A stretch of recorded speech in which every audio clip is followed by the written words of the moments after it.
Oh, absolutely, yes. And this need for accomplishment is one of the basic needs that we have as humans, right?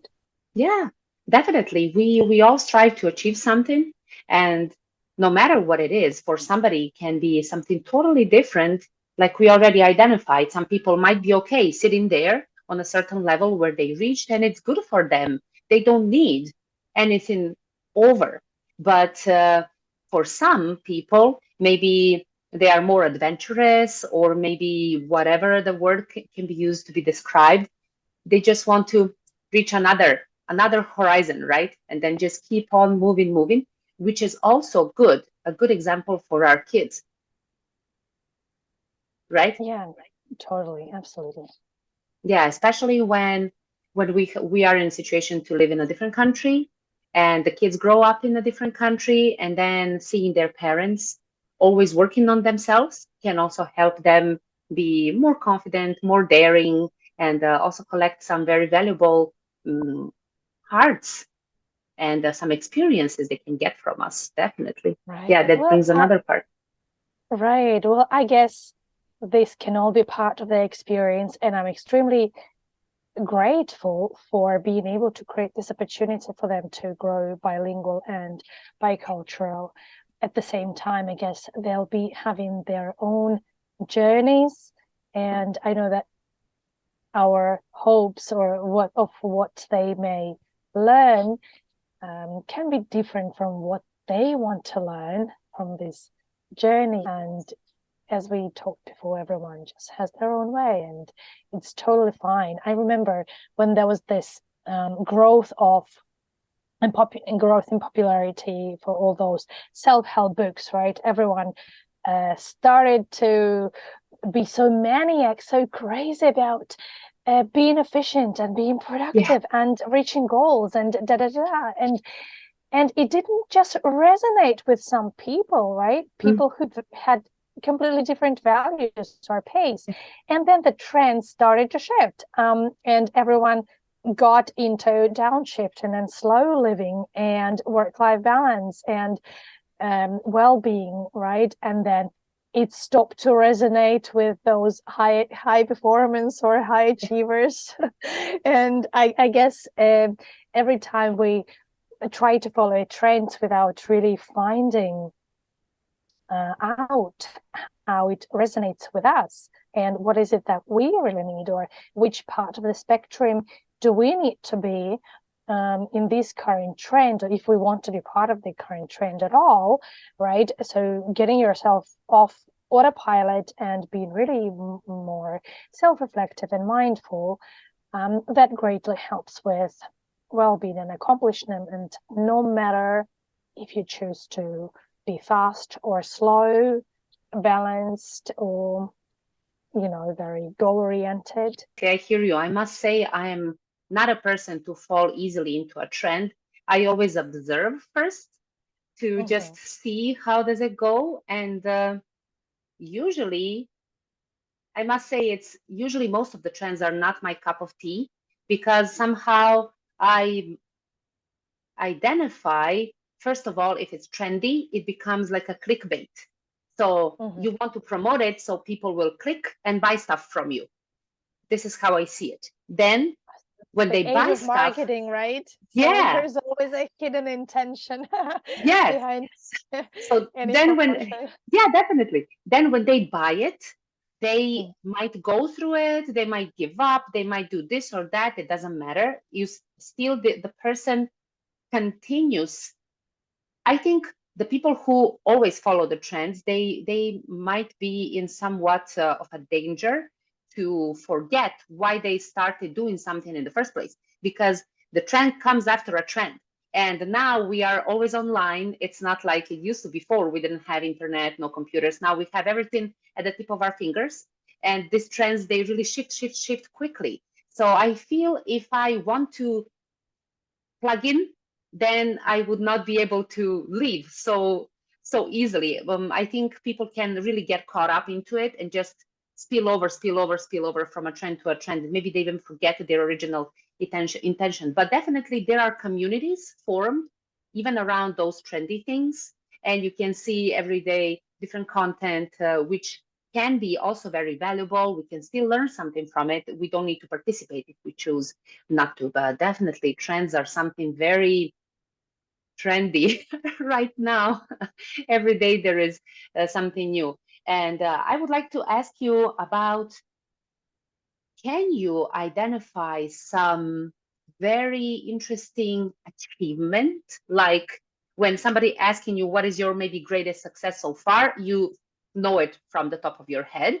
And a similar thing about some challenge you could have survived without, something that happened and you could definitely have your life without it. For me, it's the lockdown. I could survive without all of this restrictions, but something like this. I'm interested to know some very specific, big, greatest achievement maybe so far, and another challenge you might identify you could just forget about. You wish you can forget about it. Okay, that's an interesting question, Kate, because I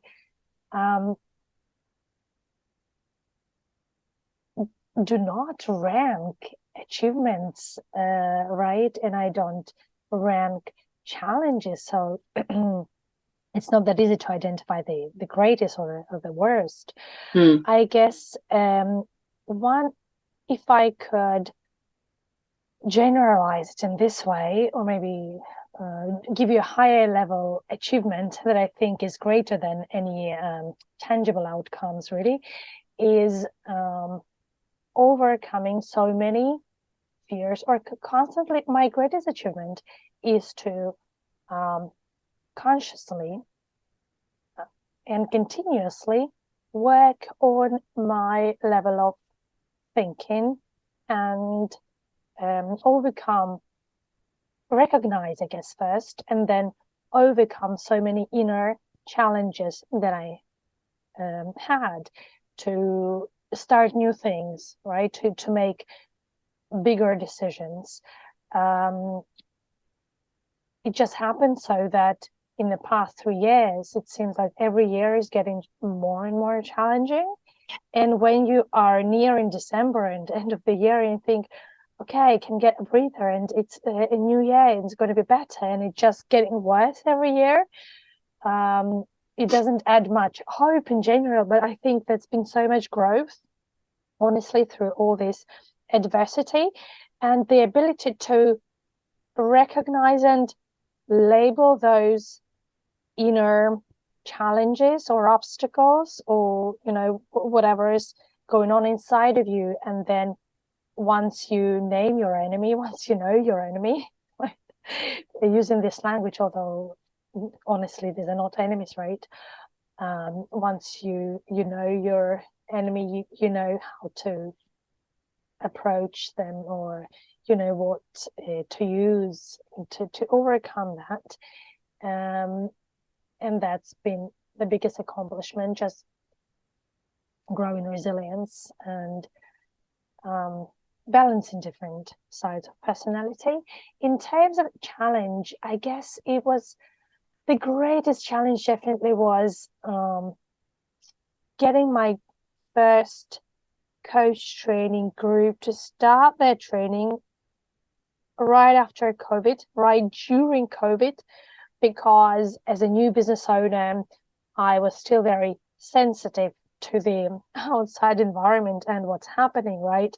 And I had lots of, so it's roller coaster. It was a big emotional roller coaster at that time, because when you start your business and you're up there, and then you got no, I don't know, training participants, and then you're down, and then you get a few, and then you're up again, and then COVID starts and it's a massive lockdown, and you're just go super down. Yeah. And then people still sign up and you go up, but you're not, countries not opening up, everyone's at home and it's down. But yeah, so that was the toughest thing of all, is just getting started no matter what happens, and taking responsibility, taking control, and taking care of yourself and other people. And then I guess that was the greatest challenge and the greatest blessing at the same time, because it just opened so many opportunities, I guess, right, in terms of how I saw the business. So I just moved, did my next group online, and then I did the next group in Shanghai, and then I did it all. And then when lockdown in Shanghai happened, that you referred to, we tried a hybrid format and it was successful. And I guess it's just this attitude of looking for solutions and operating in this adverse environment that's been both a challenge and the greatest learning. Yeah, so everything is a learning opportunity if we are ready to learn, right? If we are open enough. If you want to learn. Yeah, I really love your answer, because usually, you know, what happens is people say, oh, I did this, and then that's it. But how you explained, you usually don't rank the things, no matter the challenges or achievements, but then you can still identify some, because this is what I'm asking you. So you're like, okay, let me rank something. But it's so good to hear your way of how do you actually think about it and how do you explain it. It's really another perspective. And this is why I'm really happy to do this kind of talks, because there is always something to learn from other people. We all have different logic, maybe different experience, different things we want to share and we want to mention. And you also said, from you, I heard like this is still a developing thing. Like it is an achievement to identify what is going on inside, and then, like you said, get to know your enemy, and then see what you can do with it, together with it, or how to deal with it at all.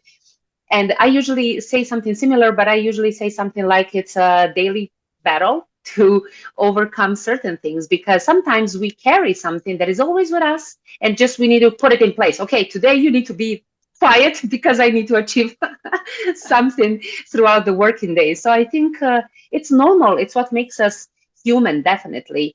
I really liked what you described. And since we only have like 5 more minutes before Zoom kicks us out, I would like to ask you, what would be your, in a way, advice for any person that is worried about taking the next step, no matter what the next step might be for them? Is it in their relationship? Is it in their entrepreneurship? Is it whatever? They are at, you know, like a certain point they need to make. Crossroad. Yeah, either a crossroad or the next step. What would you tell them with all the experience you have so far? What would you tell them?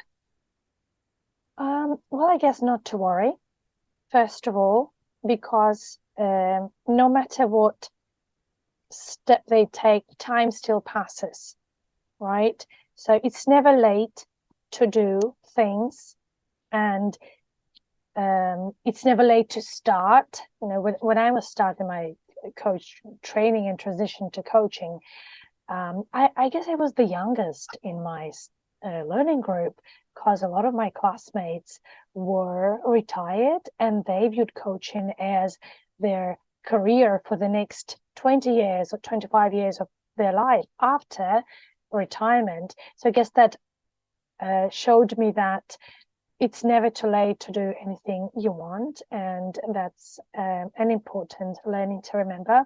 Second thing, which is very important, is to remember that as long as you're alive and you are healthy, you can handle it.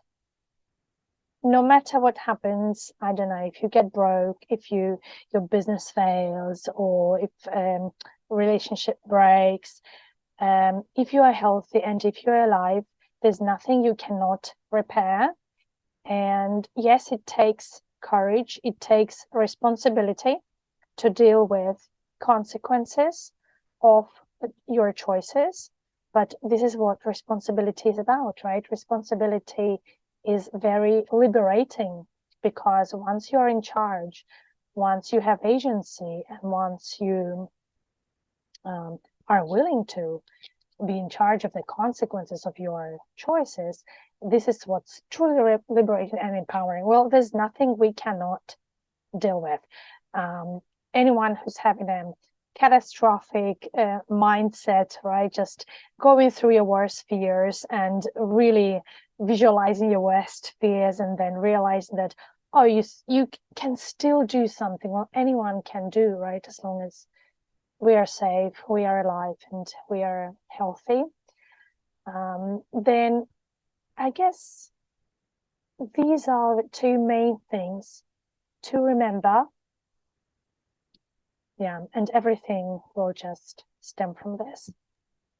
I love it. Definitely. Like, as long as you're healthy and you're alive, you can deal with it. Yes, there is something very empowering in what you said, because people, we do tend to, kind of step back and have some fear in face of a challenge, in face of the unknown. We do tend, most, let's not generalize, but definitely it happens. We can see it sometimes in ourselves, in our surrounding, in our friends, in our family. Usually we prefer, okay, I'm not sure, let me step back, let me wait. Even I personally, I still wait with starting my coaching practice and finding clients. I still wait. If you ask me what's the reason, I can't give you the exact reason, but I'm still waiting. And I know I shouldn't, but I am. So there you go. Another example right here. Thank you, Luba, so much. Inaction is a choice too. Yeah, that is true. And it has some consequences. Yes, that is true. I think in my case, it's just that it's not so urgent to start right now. So I'm just waiting for the whole training to be over, so that I can say, okay, I finished. I already got my credential. Like I would feel maybe more confident or more easygoing than right now. So, okay, maybe still waiting for a little while. We are not so far off Don't yet. give yourself pressure. Just recognize what's the mindful choice for you. What's the best choice for you, really? Yeah, that is also true. Thank you so much for your time. It was so lovely to talk to you today, as usual, but today, like, on the record.